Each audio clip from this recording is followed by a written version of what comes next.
Independent MP Rupert Lowe is kicking up a storm with the launch of his new party, Restore Britain. But is it really all that? That's what we're going to talk about in this video. Like, comment and subscribe. Sign up for my free newsletter and links to the guests in the description below. Hey Graham, thank you so much for making yourself available. You are the head of the English Constitution Party and a fabulous self-taught English common law lawyer. Rupert Lowe and Restore Britain. Is it all that? Well, let me just say this to you. I was at the launch of the party in Great Yarmouth. That was on the 13th of February. Correct. And today's the 20th of February. Yep. On the 13th of February, I was actually at the launch on Britannia Pier. There was in excess of 1,000 people in attendance. There were great people on the stage. I agreed with a lot of what Rupert Lowe said. I joined the party. That's how fantastic I thought it was. And then 2 days later, I left it. So, because some of these spokespeople who are young are not talking about England, they are referring to the union. Everyone should understand I am not a unionist. Anyone who wants to pursue what I believe has created these problems, I'm telling people, you've got to understand how that is. So before I launch into that, I'm just going to, and because there was another part to this, that event, which was the protest the next day, but making sure everyone's aware of this, right? Rupert Lowe is supporting the union. His party is talking about Northern Ireland as part of the union. Scotland is part of the union. Wales is part of the union. And yet they're not talking about England. And England is being divided into 9 regions. The UK has been divided into, or the British Isles technically has been divided into 12 regions. 3 of them regions have already been accomplished, which is the Scots, the Welsh and the Northern Irish, and technically the Southern Irish, which is all part of the European Union. And England is divided into 9 regions. There is one region that people must understand is the region that they declare is London. It's got a London Assembly. The Mayor of London currently is Sadiq Khan. If you was to put the English Constitution back the way it should have been, which was treason in the first place, subverting it by taking out the protections for the English, Sadiq Khan would no longer be mayor, right? Because our constitution says, so that doesn't mean a Pakistani, an Indian, or whoever it is. And basically, this law was brought in because the Dutch were taking liberties with us, right? So it was nothing to do with race whatsoever, but it was to do with culture. And that was removed in 1948. Then protections were removed in 1948 with the British Nationality Act, Schedule 4, that removed part of the Act of Settlement that basically said that you could only have a position of authority as an MP, Lord, or any other position of authority over the English if both your parents were English, all right? Both, which is one of the reasons why I've got an issue with Ben Habib, right? What is that a protection for? It means that anyone who does come into the country, they need to integrate over 2 or 3 generations, have English and understand the English culture and our constitution before they can go and be a member of parliament and make our laws, right? And I think that is a completely fair and just constitution. We're certainly not like Israel, and I'll get to the point in a second, which is an ethno-nationalist state. Israel, and I said this on Liam Tuff's interview, is a terrorist nation, is a terrorist state, right? And I explained what they've done. And I said, and if you look at Liberia, which is an African nation, it has a constitution. In their constitution, it categorically states you cannot be a citizen of Liberia unless you are a Negro. Where does that say that in the English constitution? It doesn't, right? Mm-hmm. So I just want to make sure people understand what I'm saying. But I'm going to get to my point. My point is this. I come from London. These are my people. Mm-hmm. These are the early kings and queens of London. They've all gone.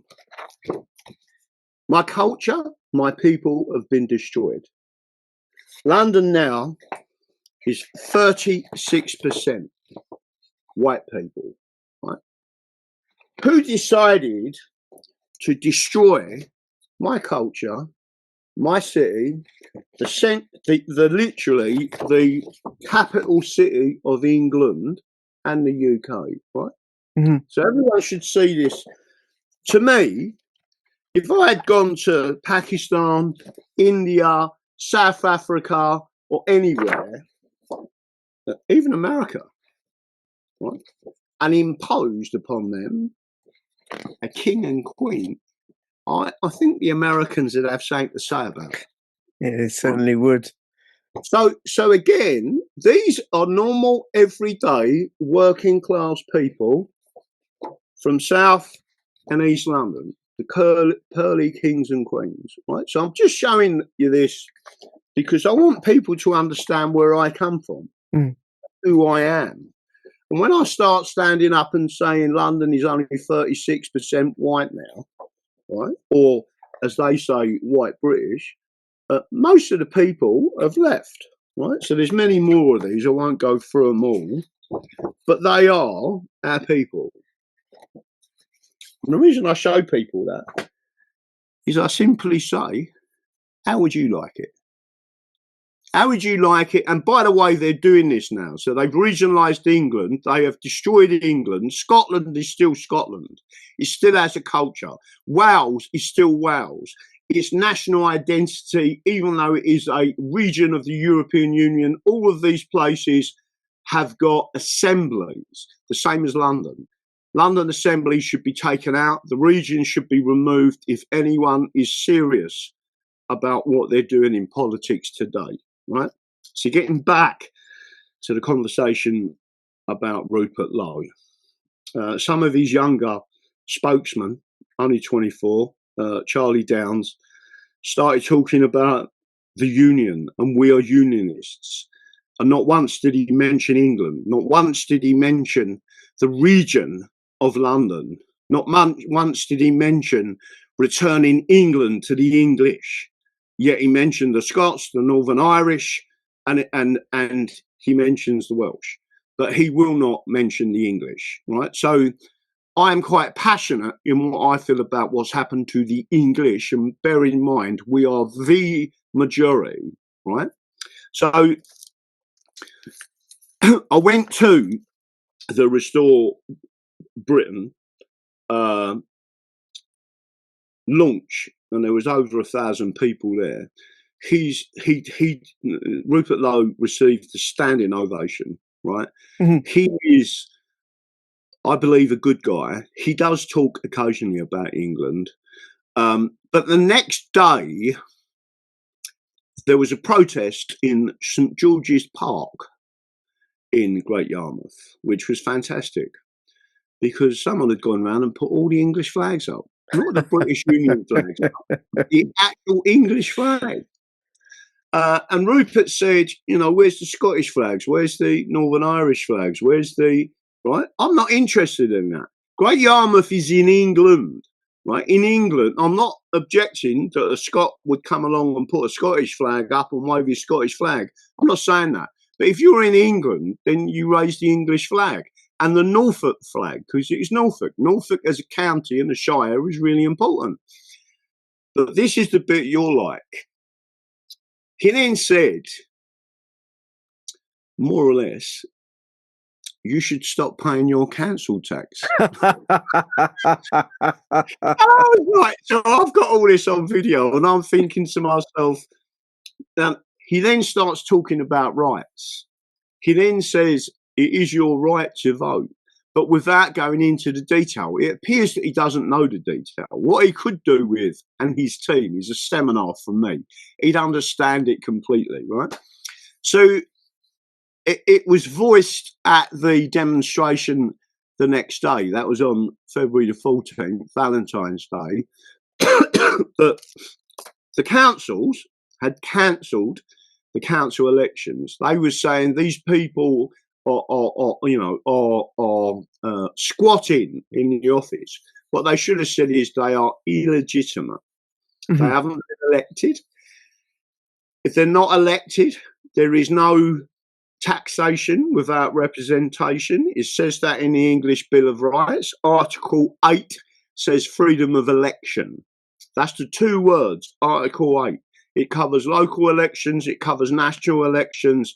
Local electors or councils cannot charge you council tax unless they are elected because they are represented by you. The second thing to understand what they spoke about was that the severity of this whole group of people who just happen to be conservatives. Well, there's nothing conservative about a group of people that are frightened of the electorate, and then they cancelled the elections. Now they've made a statement to say there will be, but one of the things that people need to understand is why are they cancelling elections? Well, because they're trying to create a single authority, an administrative region called the East of England, which then disposes of all of the councils. And what they're recreating is London. Then there will be a regional assembly, for example, in the East of England, it would be either Norwich or it would be Colchester, for example.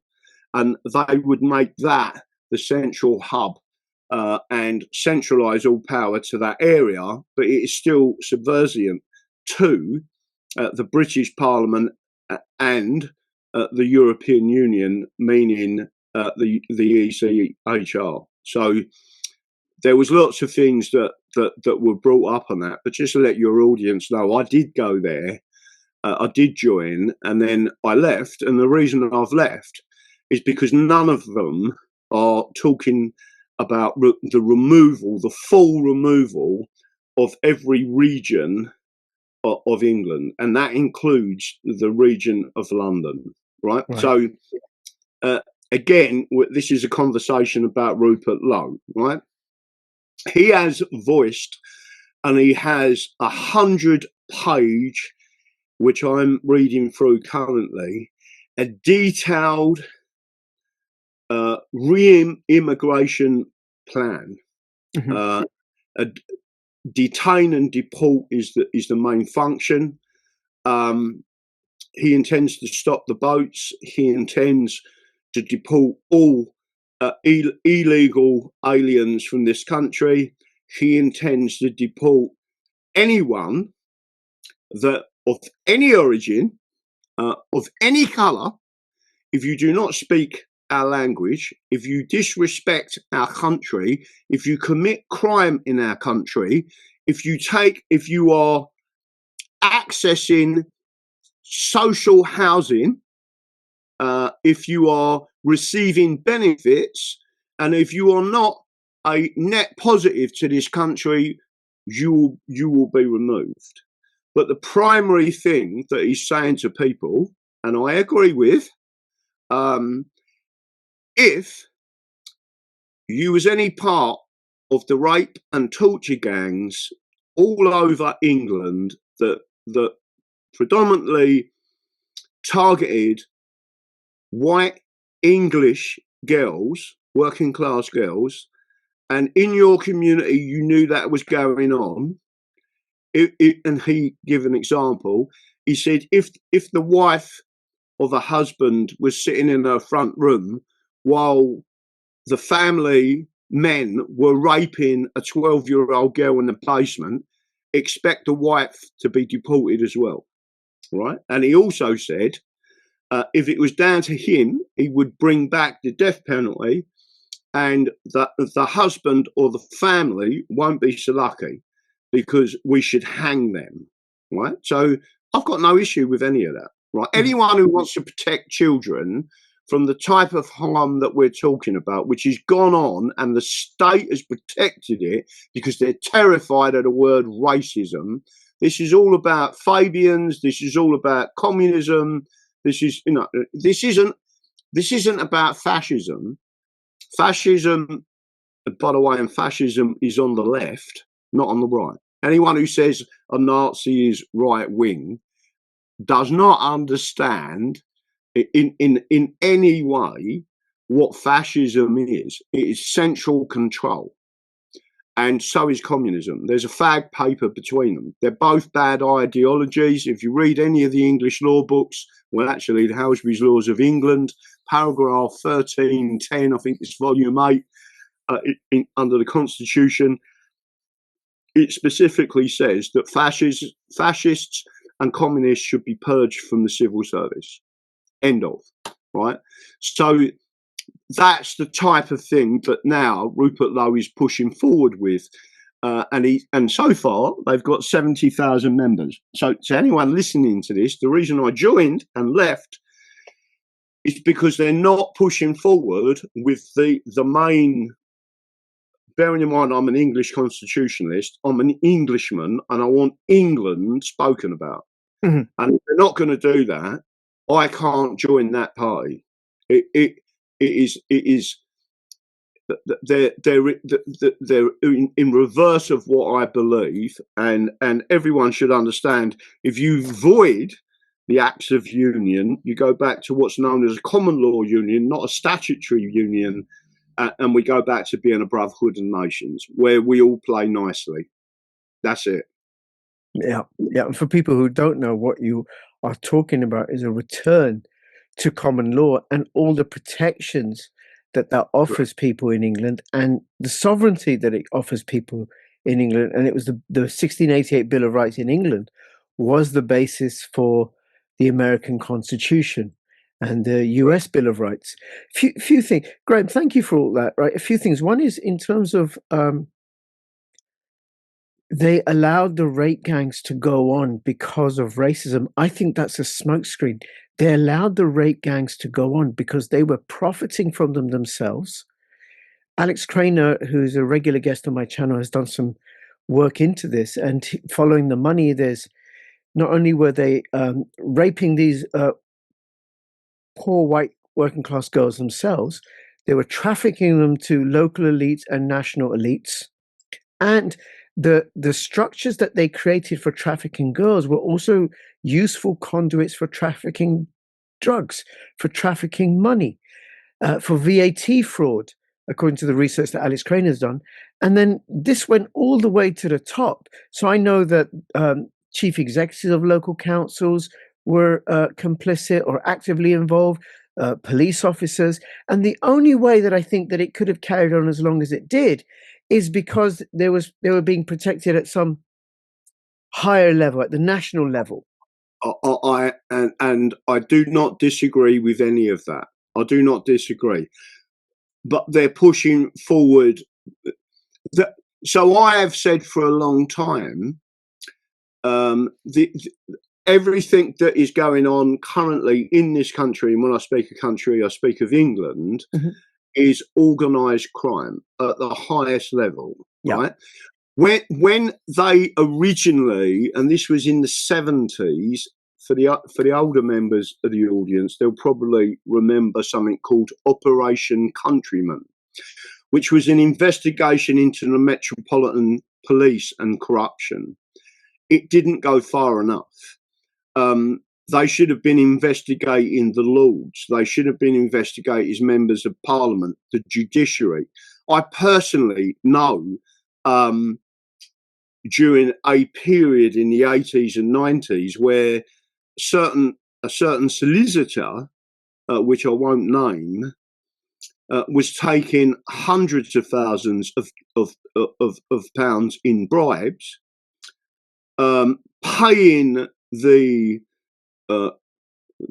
court clerks and ushers to get particular judges, where they was then giving hundreds of thousands of pounds in cash to the judges, and then people were going up in front of them judges, and they were getting no sentences or very light sentences, right?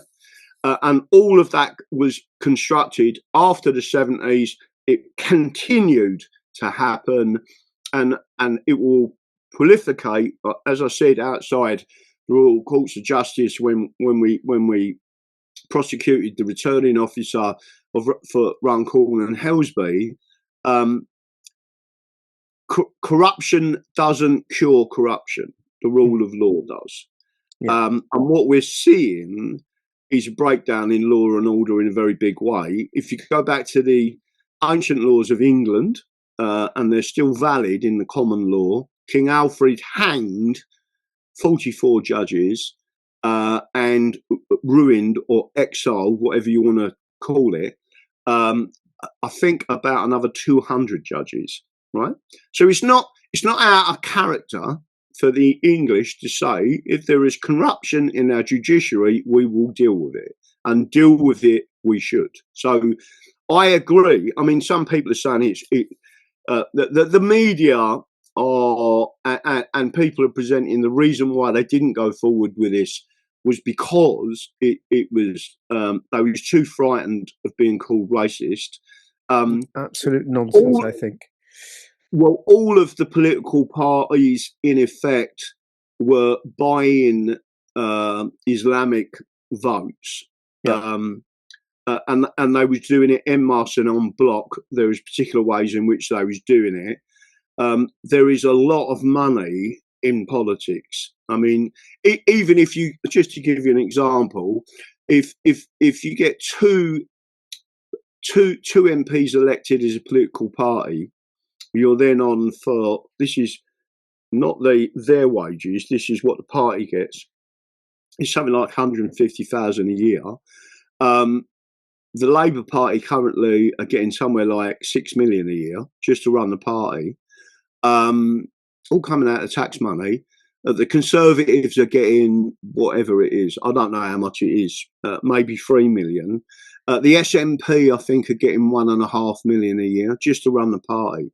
So when you start to realise how much money is involved, then you've got the other side of it, which is the people that can conduct. There's a special term for it. It's on the tip of my tongue, but they're basically trying to get favours off of MPs and often exchanging money or favours for that. So the whole thing is corrupt to the core.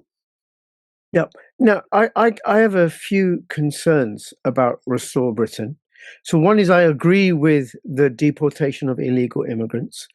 And I think you'll agree with me that for me as a legal immigrant who's been in this country for donkey's years, there's going to be blowback that legal immigrants suffer because of the illegal immigrants, because they drive the wages down for everybody, and it creates a particular backlash, which we will be at the effect of as well, just about everybody.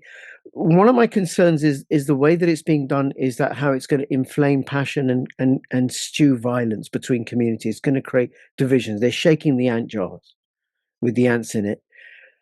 Then the other is about Rupert Lowe, and I interviewed David Curtin from the Heritage Party this morning, and he said to me that Rupert Lowe is actually an investor in a company called Kona Energy, which, and I looked this on Companies House, and I looked on Kona Energy's website. They are bringing us a net zero future, Graham. They sound like photosynthesis deniers to me, with their solar panels and wind panels. Plus, also he's a shareholder or an investor in another company that invests in mRNA injections.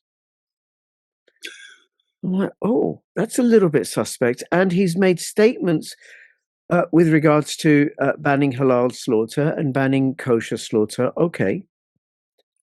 Well, so I think I'm not objecting to it. I'm not objecting to it. I'm just saying that's what he said, right? Yeah. And then he said he has tweeted out that the Britain should give whatever support to Israel.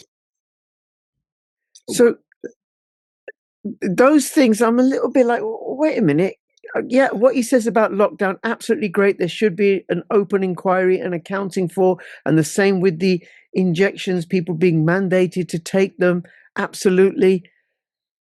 But you're investing in a company which produces mRNA injections, and you're investing in so let me, some of your audience might be quite shocked in some of the things I'm going to reply to this, right? But okay, it's for me to be honest, right? Yeah. You mentioned the ant jar and causing problems, yeah?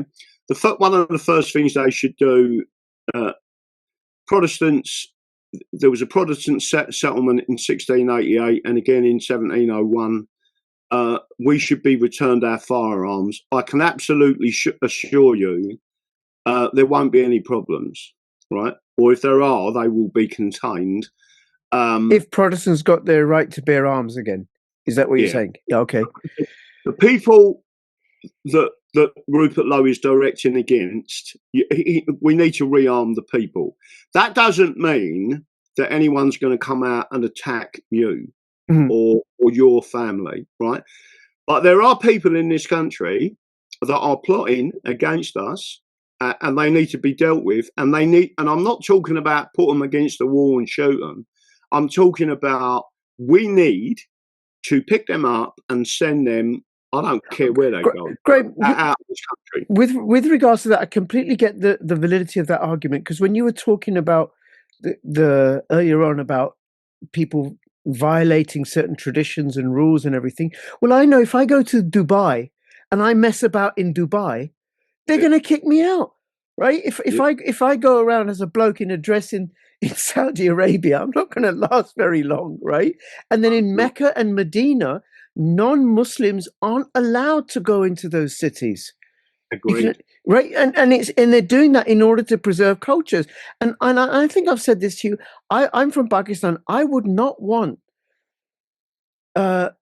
Pakistan's population, for Pakistan to go through the equivalent of what Ireland is going through, as a really great example, because it's so severe in Ireland, where all of a sudden 20% of the population are a hodgepodge of people from all over the world, because it would destroy Pakistani traditions and cultures. And in the absence of an expansion of the economy, you would have more crime. You'd have a greater destabilization.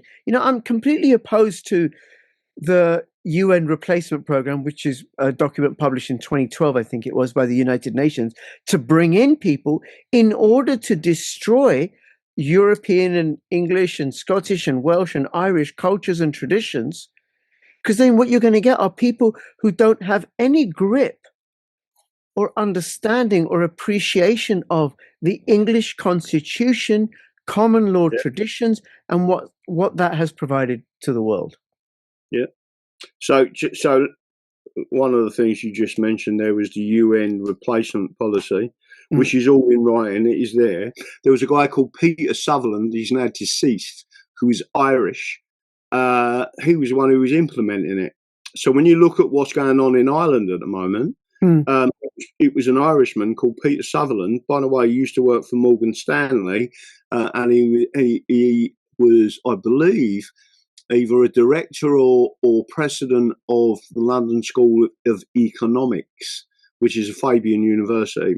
So we know where that comes from. So getting back to the ant jar, I don't. If it is done the way I believe it will be done, there won't be problems. Rupert Lowe has specifically said. So, for example, if you or any of your family had been here for years and years and years and couldn't speak English, we would expect them to be deported. If they can't speak English, they're obviously not interested, right? I mean, I lived, unfortunately, in France for 9 months, and I could speak French, right? Not fantastic, but I could communicate in French, right?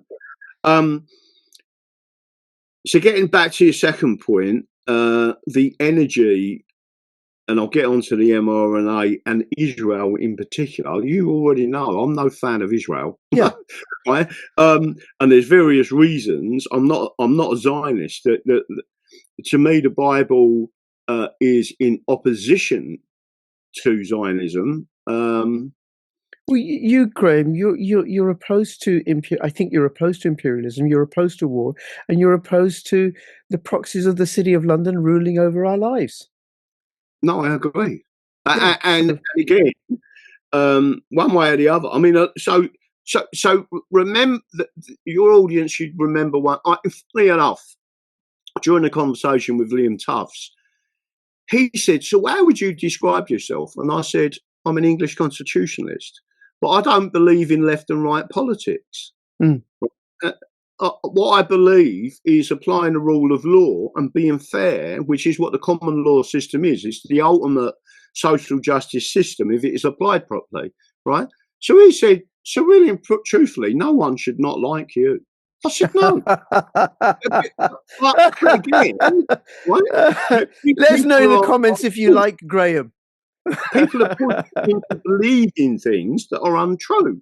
Yeah. Or you'll get, people that can't say things. So getting back to the energy situation, there's a number of things that I would say about Rupert Lowe. It is very easy to go and cherry pick what you don't like, right? He is a multimillionaire. He is a businessman. He has got investments. He's had some businesses go pear-shaped. I believe he now realises that the energy system we've got now, just to make sure you're all clear on this, right? President Trump has created a company to do with another form of nuclear fuel. Nuclear fusion. I did a video on that with President of Promethean Action. I've invested in that company. Right. So what I'm saying is there is always going to be, we're going to need electricity. I think there's bad and good businesses. Businessmen and investors, if they see something creeping up and it looks like it's about to kick, they'll invest in it. That's what they do. But let me just say this, he's a capitalist. He's also going to lose his capital if it don't work, and he's not that bothered because he's probably invested it in the other side of it, which you're not being told about. Right? like oil and gas, perhaps. Hydrogen, if you look at JCB in this country, just to give you an indication, and there's another one I'll bring up because it's crucially important. The guy comes from Devon, and this is true, right? But JCB have created and engineered one of the best engines in the world that runs on hydrogen, right? The only emission from it is pure water, right? They're running lorries on it now. They're running JCBs on it now, right? The oil industry don't like it and don't want it, yet that multi-billionaire said, let's put the engineering team in the north in Coventry to work. Bang. I want you to design an engine that runs on hydrogen. And now they're looking at ways of getting the hydrogen to fuel stations. So you just literally change a canister, bang, you're off again and running, right? So you shouldn't be people often do this, they're cherry picking, right? Getting back to the mRNA, everyone should understand I never had the jab. Me neither. I never would have the jab. Nope. I was completely exempt anyway because I've previously been in a coma and had encephalitis, and it actually said if you've ever had encephalitis from virus, you cannot take this jab, right? That should have rung alarm bells with everybody, right? And Rupert Lowe himself says he didn't have it and he wasn't going to have it. I agree entirely. Yep. So again, it's a bit like President Trump. President Trump never, ever at any time insisted that it was a legal requirement for you to have the jab. He said it's your own choice. If you have it and you don't have it, right? There's elements to that whole story which I believe are going to come to light, but what people are not telling you is that Rupert Lowe is on record of saying that it was wrong that people were sacked. It was wrong that the state forced them to have the jab or were forcing them to do it. He says anyone, right? He said if they get into power, they've said that every single person responsible for sacking someone that refused to have the jab, they would themselves be prosecuted or sacked, right? He is talking about compensating the people that had to leave their profession, right? Or what they was doing for a living because of that. If they lost their house in the process, he's also said anyone that has been fined £10,000 and paid it, we will refund that fine and we will completely pardon anyone, remove it from the system. That they have got not a stain on their character. It's not a criminal offence or a civil offence. We're going to remove it completely. But no one is talking about that. Right? So, I mean, I don't want to be, I like David Curtin, but I imagine he's not telling you that. He's not saying, well, actually, he's just said this, and I think that's fantastic. Right? David didn't mention the mRNA injections. Investments. I found that out myself later, but he did mention Kona Energy. So there are just to make sure I'm clear on this. There are some mRNA. Bearing in mind, mRNA is not a vaccine. It's a gene editing therapy. It is not the definition of a vaccine, right? So I know quite a bit about this in the background because we want to bring some legal cases, right?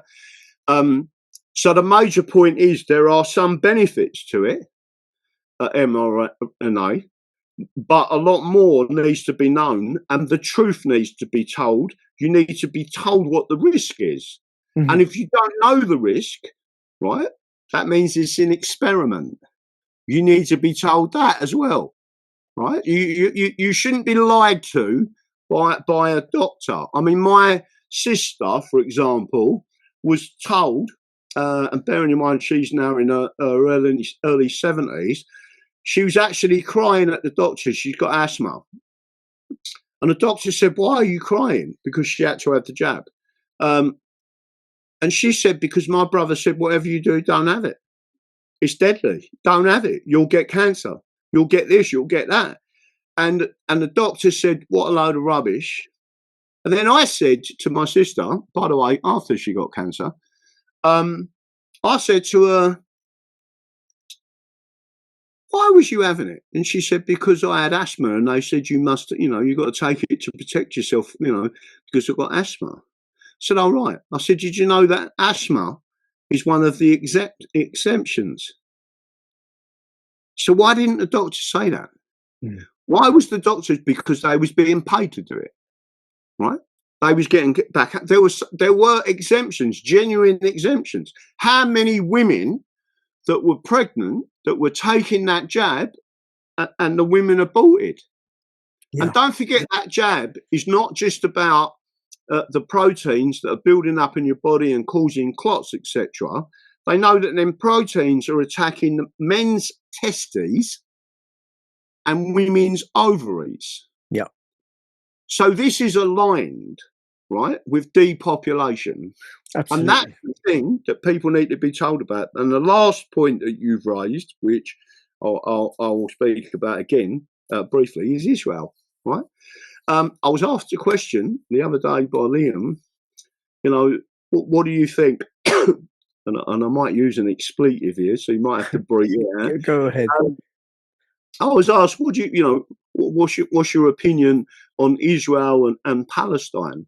And I said, fuck Israel and fuck Palestine. I'm English. We need to sort out the problems in England before we start looking at anyone else and supporting Israel and supporting Palestine. That does not mean that I agree and would allow Israel to do what they're doing to the Palestinians. Of course it doesn't, right? And people watching this must know. And I said this to Liam, because he basically said to me, he went out to Israel, and people have been saying he's an Israeli shill. And he said, but I didn't have any problems with the Israelis out there, right? I said, oh, right. I said, did you say the words in public, Jesus Christ? He went, no. I said, well, if you had done, they would have spat at you. Yeah. Right? And I said, did you get the Bible out and preach the Bible in Israel? He went, no. I said, well, if you had done, you would have been sent to prison. So let's have an honest conversation about Israel, right? And then I started to talk to him about Israel, Ergon, and we'll get back to Rupert Lowe on this. Israel, Ergon, the Stern Gang, many of them people within the terrorist element then went into the IDF and became the prime ministers of Israel. If anyone says Israel is not a terrorist state, they don't know the history. Yep. They bombed the British into submission. They bombed our troops. They booby-trapped the bodies of our troops. So anyone going to collect the bodies would then be bombed. They hanged our troops off of olive trees as a warning to the other British troops. They sent assassination squads to England to assassinate the Foreign Secretary in 1946 because all of our ports was on alert for them, right? And they were Jewish terrorists sent to England to assassinate the Foreign Secretary because he was against Zionism, right? So if anyone starts saying to me they are not a terrorist state, they do not understand the history, and I'm only scratching the surface.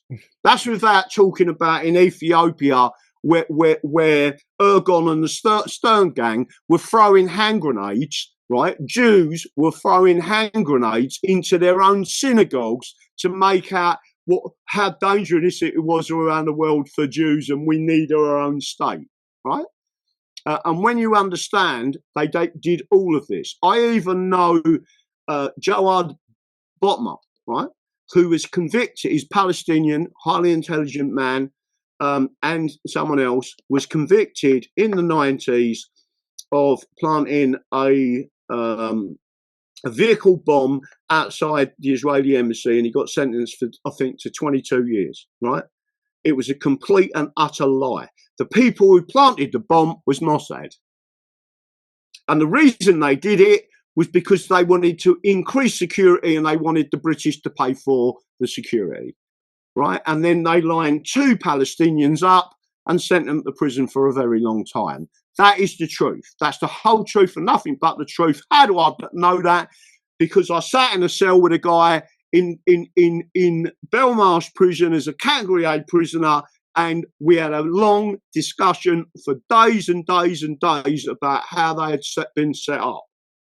And you can tell from people's mannerisms, from how they're explaining the story, and the honesty with which they're showing you, including, by the way, me actually seeing a personal letter from Yasser Arafat to him, signed by Yasser Arafat to the trial judge to say, you know, these guys are engineers, they're not terrorists, right? So I'm just making sure everyone. So some people that you talk to on YouTube and these things, I've actually seen live, right? I've spoke to some of these people in person. Just because they're a Palestinian doesn't make them Hamas supporters, doesn't make them terrorists. And if you really want to get into the detail of Hamas, who funded them? The CIA, MI6 and Mossad, right? That's all you got to understand. And if I went into a lot of detail about the British, who recreated Wahhabism? The British, right?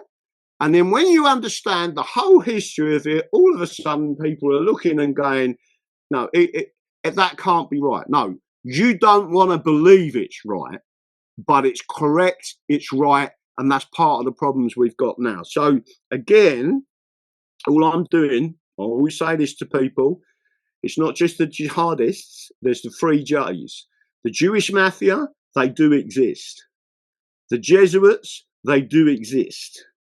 And then you've got the jihadists. And once people understand that all of that has been allowed to happen, right, what we've got to do as a people is say, that's it, finish it, we don't want any more of this. and we are getting there. So getting back to our wonderful friend, Rupert Lowe, his support for Israel.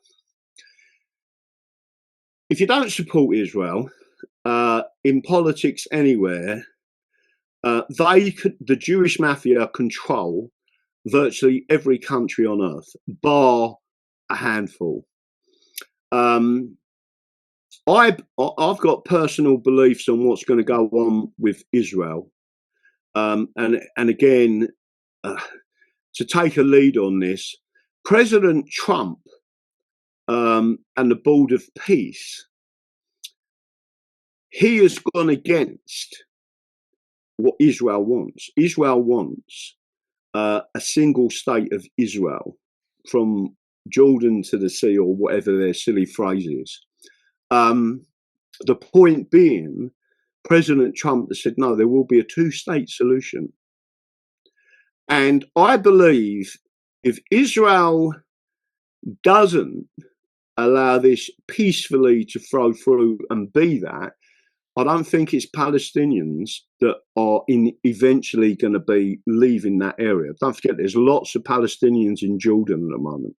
Jordan's a small country, and it is absolutely, there's lots of Palestinian Christians in Jordan as well as Muslims, right? And the Muslims and the Christians in that area, and funny enough, so do the Jews, they all get on.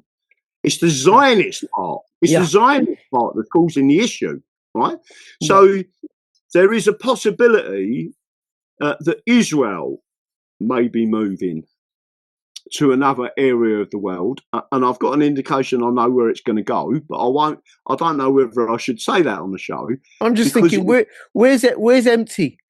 The Gobi Desert, Siberia, Antarctica.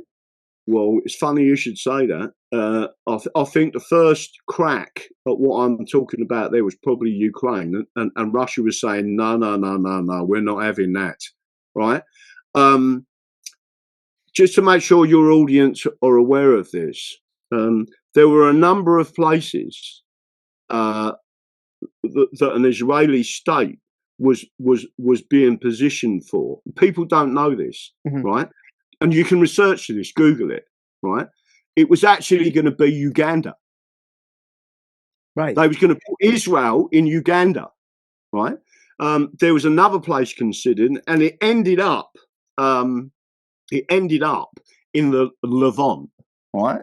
So people should understand it wasn't always called that area is called Levant, right? And once you understand that three groups of people lived reasonably happily until people started interfering and doing things geopolitically that they shouldn't have been doing, right? I personally believe that a number of people in the world have started to look at this and say, we're never going to solve this problem because a wrong decision was made, typically the Balfour Agreement in 1917, and we've really got to move this area, right? And there's one area technically in North America that is being promoted by Israel, right? And being promoted by, shall we say, Jewish media. And that place is Alberta. No. Alberta, just listen to this. I'm not disagreeing with you. I'm surprised. I was like, what? Well, Alberta is 3 times, you can fit Great Britain as an island into Alberta 3 times. This is complete supposition. No one's come along and said this to me. I just find it very strange that all of these people are working in the background all of a sudden for Alberta to become independent, right? It's being promoted by Jewish media. Independence. We've got an independent state. Yeah, we want to separate. We want to do this. We want to do that, right? Here's the kicker. I find it odd that the person who is the lawyer who is fronting that independence movement learnt law, bearing in mind he's a Canadian, at a Fabian University called the London School of Economics. really? There are certain trigger points for me to say something isn't right here, right?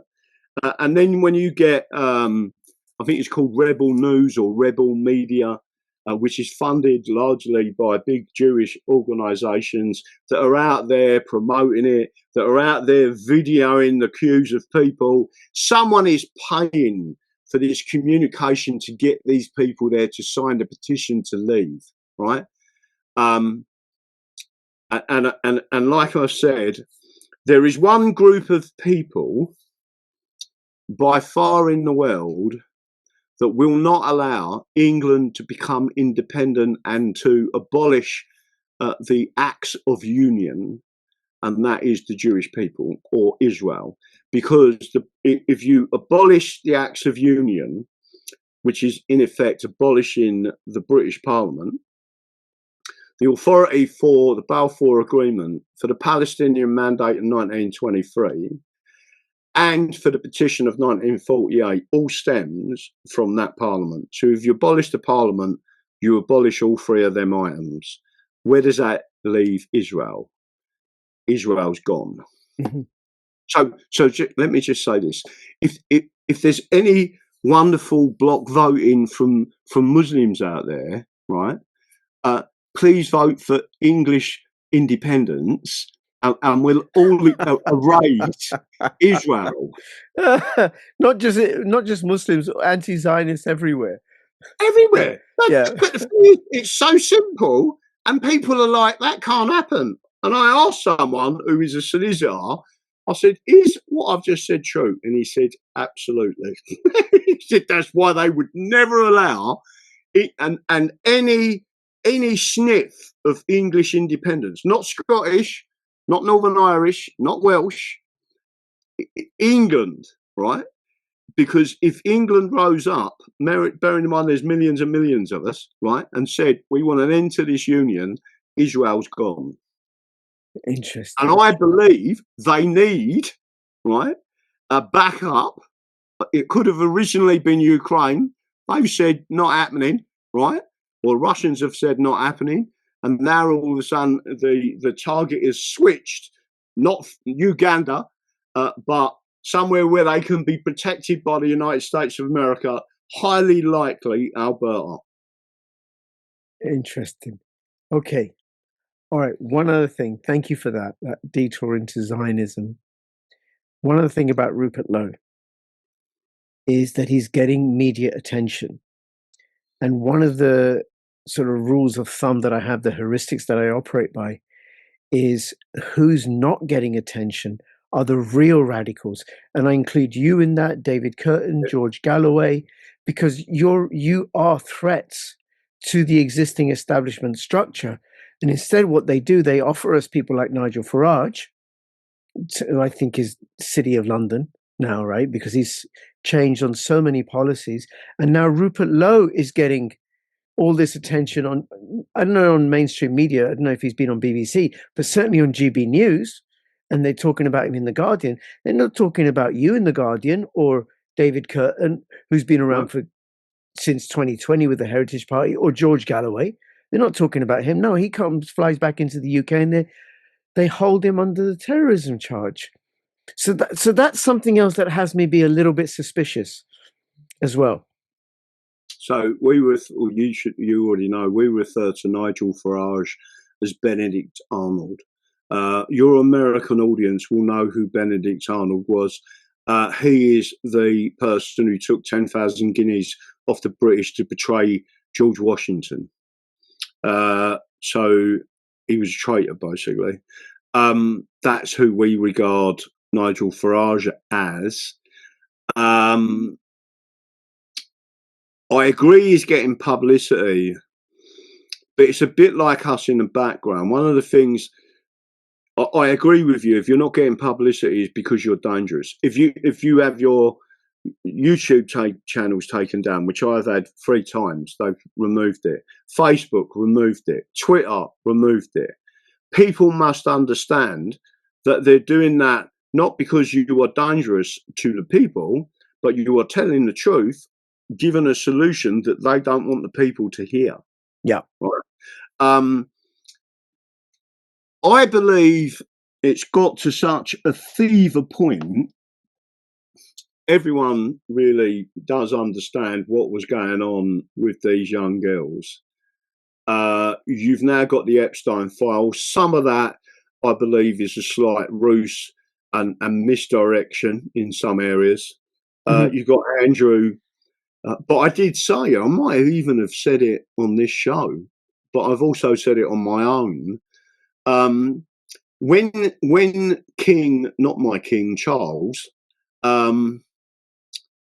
removed his titles, I explained to people months and months and months and months ago, I said, you've got to do that because constitutionally, Prince Andrew cannot be arrested. He's the King's brother. He can't be prosecuted. He's the King's brother under English constitutional law. So they removed his titles because of the Constitution. So if anyone thinks the Constitution doesn't matter, have a look and see what they've just done to Andrew, right? So just to make sure your audience is aware of this, you cannot be arrested by law at any sovereign palace or residence in England, right? So if you was protesting inside the grounds or doing anything inside the grounds of a royal residence, Buckingham Palace, many of these places, Balmoral, Windsor. So you've just mentioned Windsor Castle, right? Prince Andrew had his titles removed, was removed from Windsor Castle because the police can't arrest him there.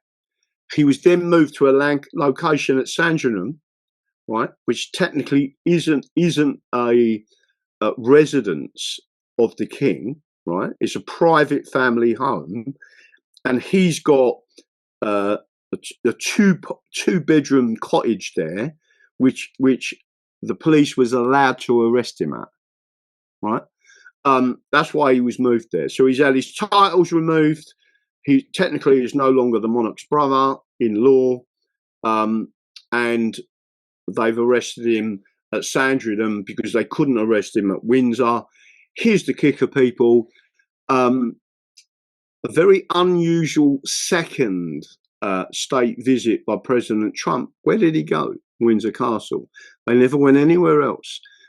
President Trump was sitting in there telling King Charles, we are going to arrest your brother for this, this, and this. I suggest if you don't want a massive diplomatic issue with us and you remove his titles constitutionally, you remove him to Sandringham. And by the way, there are other things going on. Think about what happened to Maduro, right? They're basically warning people, if we have an indictment for that person, he is going to face trial in the United States of America. If he's done anything against the people of the United States of America. So I don't just think it is a position of, which is what they've said is against public Was it office. misconduct in public office? Conduct in public office, which carries a life sentence. There is more. It could be treason, but it could also be extradited to the United States of America. That's the first thing. But there's a lot of things going on with that in the background. I think there's a lot more that's going to happen. And just to make sure your audience is aware of it, earlier on I mentioned the Jesuits. When the United States federal government, with military intervention, went to Venezuela, they did not kidnap Maduro. They arrested him under indictment by a grand jury, the most powerful jury in the world, right? Anyone will tell you anywhere in the world that if you're indicted by a grand jury, they'll come and get you, right? Whoever you are. The point being that the 30 people that were killed, who were Maduro's bodyguard, apart from all being Cubans, many of them were also Jesuits, and one of the people killed was the Jesuit bodyguard of the actual Pope. Okay, this Right, gets so murky. it's all linked in, and then once you start putting the bits together, you'll understand that it's not. There's a lot of things that people are not seeing, and it's certainly not being spoke about on the mainstream media. Yes, yes. Well, then why why Andrew? Why not Mandelson? Or is that coming? Why not others? I expressly believe that Mandelson is coming. I believe a number of people will be told that they're going to be extradited or arrested in this country. Rather than go to trial, I believe they will commit suicide. Right. Interesting. Graham, thank you so much. It's been an absolutely fascinating conversation. Really love talking to you. I'll have the links where people can find you. Please comment how you found this, and check out Graham on X and on Rumble. And between now and when I see you next, this is Rich and Graham signing out. All the best. Bye-bye. Thank you. Graham, that was mind-boggling.